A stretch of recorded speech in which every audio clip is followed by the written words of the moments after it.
Buenos días, profesor y compañeros. Hoy nuestro grupo va a presentar el tema personalidad y comportamiento organizacional. El grupo 2 está conformado por Rebeca Guapa y Espinosa, Anthony Vázquez Villacorta, Dafne Vega Arbañil y quien les habla, Samantha Ramos. Vamos a comenzar con el primer tema, que es el comportamiento de los individuos dentro de las organizaciones. Como primero, tenemos que definir que el individuo aquí de una manera va a ser como el centro, porque se va a estudiar el cómo piensan, cómo se sienten e incluso cómo van a actuar las personas dentro de las organizaciones, ya que estas personas no son como piezas, no es algún material, sino son partes que van a influir en el desarrollo y el progreso de la empresa. Por eso, ¿cuál es su importancia? Es que va a recaer en que la gestión no va a funcionar solo si se entiende cómo son, sino también cómo es que se sienten y cómo van a influir quizás en su motivación o en otros aspectos. También en cuanto a la cultura, la productividad y los resultados que van a tener que depender de un tanto del comportamiento organizacional o individual. Aquí también es importante mencionar la psicología y la parte de diversidad, ya que cada persona es diferente, no todos iguales, cuentan con una distinta personalidad, motivaciones y diferente historia. Pero aquí el reto de las organizaciones es poder gestionar esta diversidad con empatía y también con estrategias claves. Por ello, ¿qué aporta a la psicología esto? Es que va a explicar cómo las personas se van a percibir, cómo es que se van a motivar e incluso cómo van a poder enfrentar el estrés. Ya que no se trata de tener un trato igual con todos, sino también tener en cuenta sus características, de dónde provienen, quizás todas esas partes.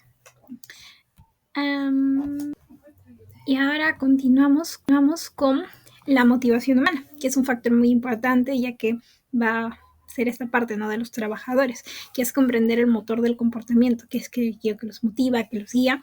Aquí tenemos dos teorías. La primera es muy conocida, la de Maslow, que es la necesidad de la pirámide, ¿no?, de las necesidades humanas, que va allí de poco a poco, que es por ejemplo, aquí dentro de la organización, desde el salario, la seguridad, el reconocimiento y también que puedan llegar a este desarrollo personal, este autodesarrollo, ¿no?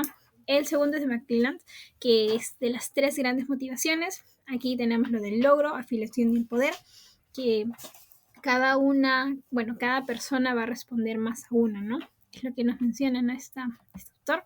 Bueno, conocimiento tanto de la persona como un todo, vida personal y laboral interconectadas, uno de los errores más comunes en la gestión tradicional es considerar que las personas dejan de su vida personal en la puerta a la entrada a trabajar. En realidad, todos los roles que un individuo cumple, puede ser padre, hijo, estudiante o pareja, lo acompañan al trabajo y influyen. Por eso cada vez más organizaciones se preocupan por políticas de conciliación entre la vida personal o laboral, con horarios flexibles, teletrabajo, programas de bienestar emocional. Reconocer al trabajador como una persona integral es clave para su satisfacción y compromiso. Como siguiente punto tenemos la percepción, cómo interpretamos la realidad en el trabajo. La percepción es un proceso subjetivo que influye profundamente en el comportamiento. Aquí dos personas pueden interpretar una misma situación de forma totalmente distinta. Por ejemplo, una crítica puede ser vista como una oportunidad de mejora o como un ataque personal, dependiendo del marco perceptual del receptor. Esta diferencia perceptual puede provocar malos entendidos, conflictos e incluso decisiones injustas. El rol del líder es fomentar una comunicación clara y empática, y también estar atento a los sesgos perceptuales, como el efecto halo o los estereotipos, que pueden afectar las evaluaciones, desempeño o las relaciones internacionales. Bien, ahora vamos a abarcar este punto que es el punto de la satisfacción laboral, compromiso y resultados. Como sabemos, la satisfacción laboral no es un lujo, sino un factor clave en la retención de talento, la productividad y el bienestar en general. Por ejemplo, un empleado que se encuentra satisfecho es un empleado que se va a involucrar más, va a colaborar mejor y se va a ausentar menos y va a permanecer más tiempo en la organización. No obstante, es importante también recordar que la satisfacción no siempre equivale a alto rendimiento. Algunas personas pueden sentirse cómodas, pero hay una excepción y no pueden rendir el máximo, ¿no? Con respecto a las organizaciones. Por eso, la satisfacción debe ir acompañada siempre de motivación y también de alineación de objetivos y sobre todo de reconocimiento justo. Ahora, también el otro punto sería sobre las herramientas de gestión del comportamiento individual. En el área de recursos humanos se desempeña un rol que es el comportamiento organizacional a través de sistemas como por ejemplo la evaluación del desempeño, la capacitación, la retribución o la gestión del clima organizacional. Este sistema puede moldear actitudes, reforzar valores, corregir desviaciones y sobre todo fomentar el desarrollo, ¿no?, en la organización. Eh, por otro lado, también las encuestas de clima laboral, como por ejemplo, mejor dicho, son el ejemplo, son instrumentos útiles para conocer cómo se sienten los empleados, qué los motiva a los empleados, también qué los desmotiva y sobre todo reconocer qué aspectos deben de mejorarse. Pero claro, estos solo funcionan si hay un plan de acción posterior y sobre todo compromiso real con el cambio. Bueno, ahora hablaré sobre los conflictos, el poder y el empowerment. Bueno, el conflicto es un hecho inherente dentro de la vida organizacional. No siempre es negativo. Cuando se gestiona bien, puede generar innovación, puede clarificar las posturas o resolver tensiones acumuladas. Lo importante aquí es desarrollar habilidades de resolución y comunicación empática. En cuanto al poder, se distingue dentro del poder legítimo, que es para el cargo, el experto para el conocimiento, el referente por carisma, de recompensa y el coercitivo. La forma en la que se ejerce ese poder puede afectar el compromiso y la actitud de sus colaboradores. Y por último tenemos el empowerment personal, que consiste en dar a las personas autonomía, recursos de confianza para poder tomar decisiones adecuadas. Esto implica una transición de obedecer o a participar activamente. Y esto requiere tanto de decisión de la organización como disposición del individuo a asumir ese rol tan activo. Y ahora vamos a pasar al segundo tema de este apartado, que son las diferencias individuales y personalidad dentro del comportamiento laboral. Como primero vamos a hacernos las preguntas: ¿por qué estudiar las diferencias individuales? Aquí mencionar algo importante es que todos somos distintos en el trabajo y eso hace que la creatividad, la innovación, incluso las ideas sean más fructíferas dentro de la organización, porque cada persona va a tener su propia personalidad, su propio estilo, habilidades, incluso emociones junto con valores, ¿no? Y estas diferencias van a afectar en la manera en cómo vamos a trabajar, cómo nos vamos a desenvolver, relacionar, motivarnos e incluso enfrentarnos al estrés, ya que su importancia recae en que entender esto va a permitir que dentro de la organización haya una mejor gestión, un mejor trato, ¿no?, para los trabajadores. Entonces, el hecho de que cuando no hay esto, hace que se pierdan algunas cosas, ¿no? La parte de inclusión puede generar desmotivación, incluso bajo rendimiento en el trabajo. Por ello es importante entenderlas y saber cómo manejarlas, cómo gestionarlas, cómo llegar a los trabajadores para que al final lo que puedan hacer no solo sea de manera personal, sino también tengan esta identidad, se identifiquen y compartan los mismos objetivos que con la empresa.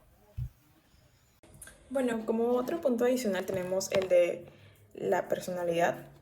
Aquí vamos a enmarcar el núcleo del comportamiento individual. La personalidad puede definirse como el conjunto de rasgos psicológicos estables que caracterizan a una persona y guían su forma de pensar, sentir y actuar.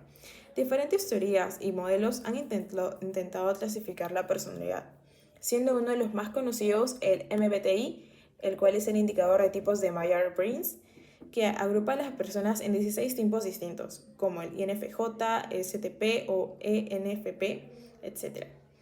Cada tipo de personalidad se asocia con ciertas fortalezas, preferencias y áreas de mejora. Por ejemplo, una persona con tendencia introvertida podría destacar en tareas analíticas y autónomas, mientras que un extrovertido podría sobresalir en funciones de ventas o liderazgo. En el trabajo, la personalidad influye en aspectos como la toma de decisiones, la forma de comunicarse, la manera de liderar o seguir, la tolerancia al estrés y la apertura al cambio. Además, ciertas personalidades pueden ser más propensas a experimentar estrés o frustración, lo cual afecta su desempeño y bienestar. Bueno, como siguiente punto tenemos la percepción y sesgos. Específicamente vamos a hablar sobre cómo vemos o malinterpretamos a los demás. La percepción es el proceso a través del cual los individuos organizan e interpretan la información sensorial para darle significado. Sin embargo, no vemos la realidad tal como es, sino como la interpretamos. Esto puede llevar a distorsiones cognitivas en lugar de trabajo. Entre los principales sesgos perceptivos destacan el efecto halo, formarse una impresión general positiva de una persona por una sola característica. Puede ser quizás porque es simpático, se asume que es también competente. También otro sesgo perceptivo es el halo oxidado, lo contrario, formarse una imagen negativa total por un único aspecto negativo.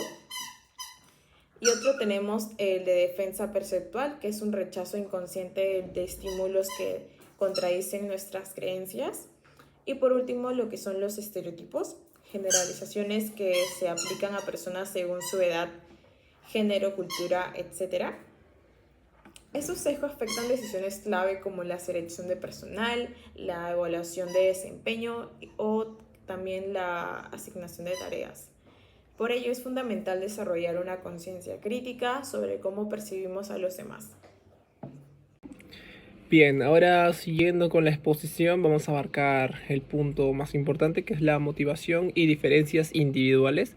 Para hablar de la motivación es importante destacar ciertas teorías, pero también es importante recordar que no se aplican de manera uniforme, ¿no? O sea, cada persona se motiva por razones diferentes, y entender esas razones es clave para lograr una gestión eficaz.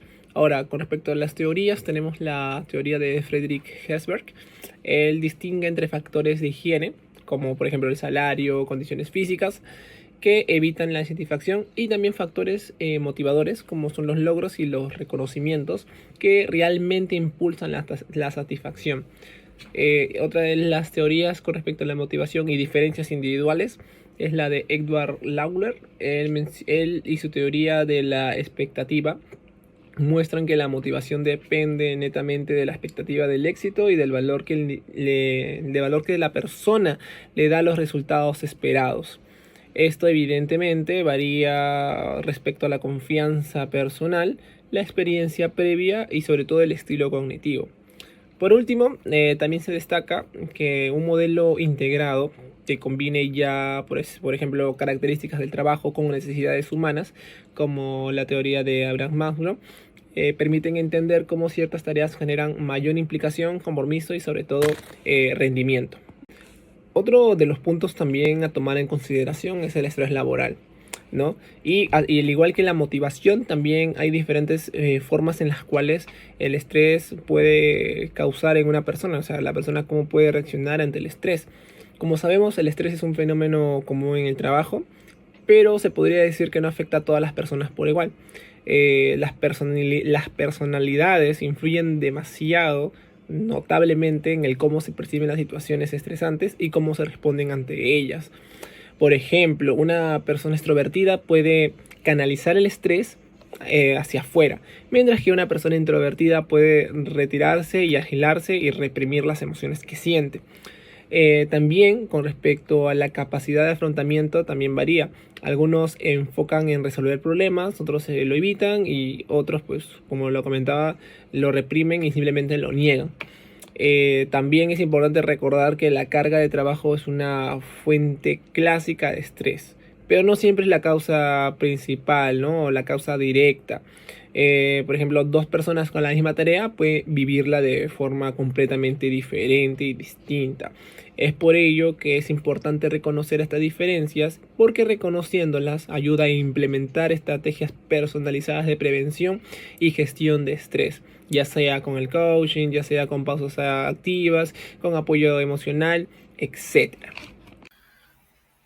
Bueno, ahora hablaremos sobre la interacción grupal, las normas y el liderazgo.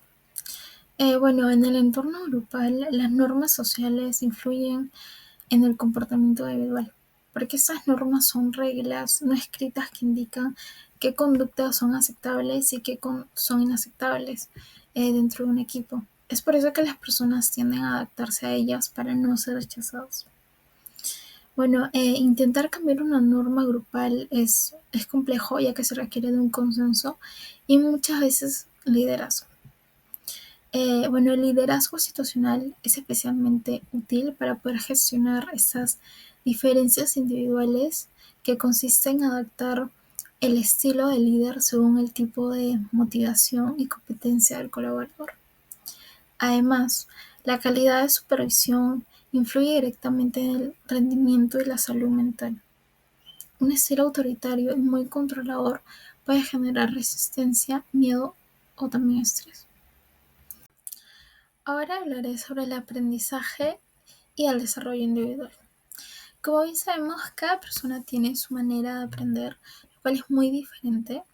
Algunas prefieren experiencias más prácticas, otras prefieren la teoría, unas suelen ser más abiertas al cambio, siendo más adaptables, y otras necesitan mucho más tiempo para ello. Un principio clave es que las personas aprenden cuando tienen un problema real que resolver y estas le van a aplicar lo aprendido solo si lo sienten como propio. Y es por eso que durante una capacitación debe adaptarse al perfil del aprendiz, sus intereses y también sus necesidades. Al igual que también es fundamental fomentar actitudes que favorezcan el aprendizaje, que tengan iniciativa, creatividad, apertura al cambio y también la motivación intrínseca. Ahora hablaré sobre las herramientas prácticas que pueden ser de gran ayuda para una mejor gestión individualizada. La gestión moderna debe salir más allá de un enfoque de uno para todos, sino también adaptándose a las necesidades y características específicas que cada trabajador tiene para poder maximizar su rendimiento y satisfacción. Alguna de estas herramientas podría ser los test psicológicos, ¿no? Donde estos nos van a permitir conocer mejor el perfil de los empleados para identificar sus fortalezas, su estilo de liderazgo y tolerancia al cambio. Por ejemplo, tenemos el test de fortaleza de Clifton o las pruebas de tolerancia al cambio. Más que nada, este test sirve para poder medir la apertura al cambio en contextos de transformación organizacional. Luego también tenemos los programas de motivación. Estos pueden ser adaptados a los diferentes tipos de necesidades. Por ejemplo, la flexibilidad horaria, el teletrabajo, para aquellos que puedan valorar el equilibrio entre el trabajo y la vida personal. También tenemos el plan de desarrollo profesional. Y luego también podemos ver el tema de la prevención del estrés, ¿no? Donde mediante la formación en gestión del tiempo, técnicas de relajación o el coaching personalizado, ¿no? Por ejemplo, realizar sesiones de mindfulness para poder reducir el estrés y aumentar la concentración. También se podría realizar workshops de manejo de tiempo, ¿no? Donde se empleen herramientas como la matriz de Eisenhower para poder priorizar las tareas. Y por último tenemos la capacitación en percepción. Estas nos ayudarían a reducir los sesgos en evaluaciones y fomentar relaciones más objetivas y justas. Dentro de los enfoques que incluyen podría ser las simulaciones de evaluación parcial y también el uso de métricas objetivas, al igual que un entrenamiento de sesgos cognitivos para poder reconocer estos errores comunes, como ya lo habíamos mencionado, que se podría dar dentro del efecto de halo en las evaluaciones de desempeño. Ahora haremos una reflexión final sobre la importancia conjunta de los temas que hemos abarcado. Tanto el comportamiento organizacional como las diferencias individuales y los diferentes tipos de personalidades son dos dimensiones que no se pueden estudiar por separado. El primero nos va a dar una visión más general y estructural de cómo se comportan las personas dentro del mundo organizacional, y el segundo nos va a permitir profundizar en lo que hace única cada persona dentro de este sistema. En conjunto, estos dos enfoques nos permiten comprender por qué las personas se comportan como lo hacen y por qué lo hacen de forma diferente entre sí. También a diseñar sistemas de gestión más justos, motivadores y eficaces, reconociendo así que no todos se mueven por lo mismo. Al igual que fomentar una cultura organizacional que respete la diversidad y potencie el trabajo individual, y también mejorar la comunicación, la resolución de conflictos y el liderazgo y la satisfacción laboral, que es muy importante. En resumen, bueno, entender el comportamiento general sin perder de vista las diferentes eh, personalidades y diferencias individuales es muy importante para poder construir organizaciones más humanas, flexibles y exitosas. Bueno, de esta manera estaríamos llegando al final de nuestra presentación. Agradecemos vuestra atención. Muchas gracias.